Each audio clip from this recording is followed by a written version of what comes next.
Estimadas y estimados maestrantes de la Universidad Centroamericana, colegas de la Maestría en Pedagogía Aplicada para la Reducción de Riesgo de Desastre. A continuación presentamos el producto de nuestro esfuerzo conjunto en el cual abordamos la temática sobre los recursos educativos abiertos y los entornos personales de aprendizaje. Este trabajo es producto del esfuerzo de los compañeros Julio César Membreño, Rodney Zambola, Suyen Gabriela Pérez, José David Rugama, María Virginia Murillo y Paula Yasmina Marín. ¿Qué es un EPA? Los entornos personales de aprendizaje son parte de un modelo de educación a distancia en el que el estudiante es quien toma un rol activo en el proceso de aprendizaje.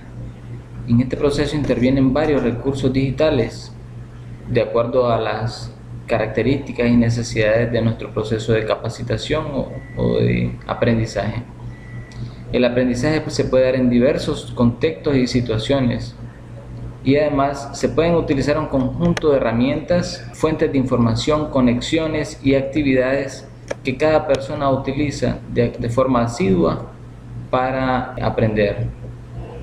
No todas las personas tenemos las mismas capacidades, las mismas conexiones, y es por ello que estos entornos personales de aprendizaje son particulares y cada uno los va fortaleciendo a medida que va avanzando en el proceso de construcción del conocimiento. Acá podemos ver que un EPA puede estar conformado por diferentes conexiones.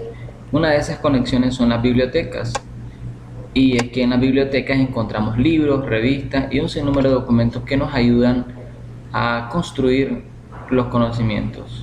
Pero también con la digitalización de la información podemos tener acceso a diferentes buscadores, bases de datos, enlaces, páginas oficiales, y en ello podemos también encontrar información. Debemos ser muy cuidadosos al momento de seleccionar la información porque esta debe cumplir con ciertos parámetros, ciertos criterios que le den un nivel de validez.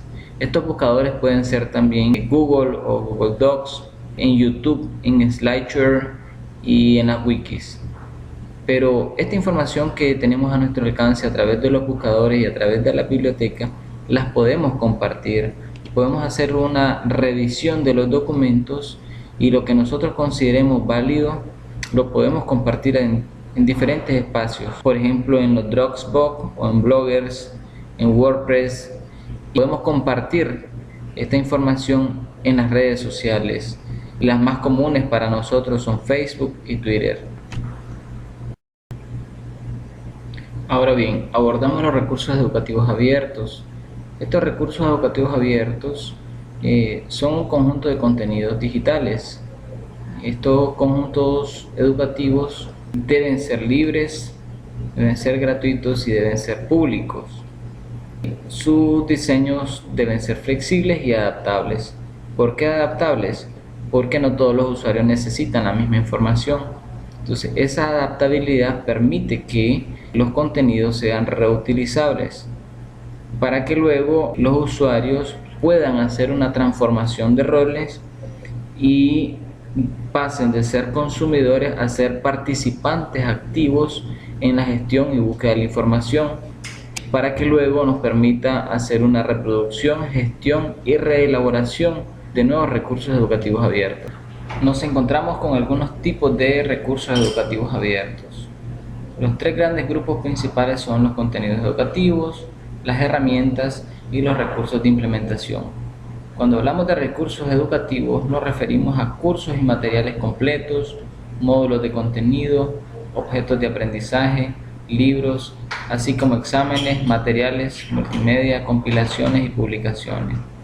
Sin embargo, también nos podemos encontrar con algunos otros recursos como herramientas. Estas herramientas nos sirven para crear, registrar, organizar contenidos y además gestionar el aprendizaje, desarrollar comunidades de aprendizaje en línea, etc. Y por último vemos los recursos de implementación. Cuando hablamos de estos recursos de implementación nos referimos a licencias de propiedad intelectual para publicaciones abiertas, principios de diseño, adaptación y localización de contenidos, técnicas para apoyar el acceso, etc. Acá nos encontramos con 4 pasos ideales durante la utilización de los recursos educativos abiertos. Primeramente lo que tenemos que hacer, y debemos ser muy cuidadosos, es la selección de los materiales que encontramos en los recursos educativos abiertos. Posteriormente lo que hacemos es utilizar dicha información para elaborar seguidamente los nuevos documentos o materiales que finalmente vamos a compartir. Un elemento muy importante acá es que no solo nos vamos a quedar con la información, sino que debemos ser creativos, desarrollar nuevos materiales, crear nuevos materiales para que los compartamos en las redes y que podamos ampliar incluso nuestros entornos personales de aprendizaje. A medida que vamos interactuando en los espacios personales de aprendizaje, vamos haciendo cambios en las concepciones o en las ideas que teníamos de la enseñanza-aprendizaje. No es lo mismo la concepción que teníamos hace 10 años de los espacios de aprendizaje y las técnicas o las metodologías que las actuales concepciones que tenemos como docentes. Esa vinculación con los espacios personales de aprendizaje en línea, que le llamamos abiertos, producen cambios en las prácticas docentes. Las prácticas docentes de hace algunos años son muy diferentes a las prácticas que utilizamos en la actualidad.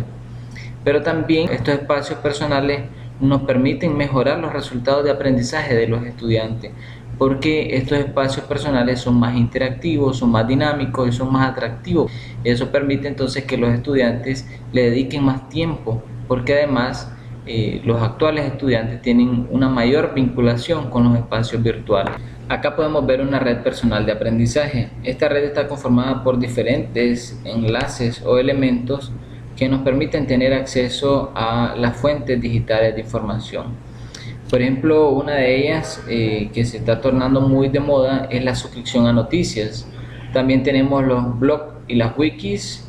Se puede tener acceso a plataformas que nos permiten compartir contenidos multimedia, búsquedas de respuesta. También puedo compartir mis cursos, plataformas en donde yo puedo escribir colaborativamente y herramientas para gestionar documentos, para modificar imágenes, pero también algo que se usa mucho es las salas de chat, mensajes y conversaciones.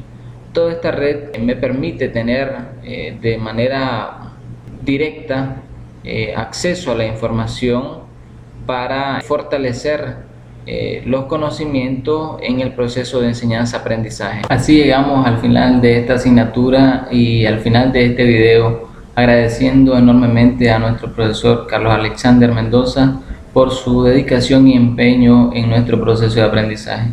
Buenas tardes.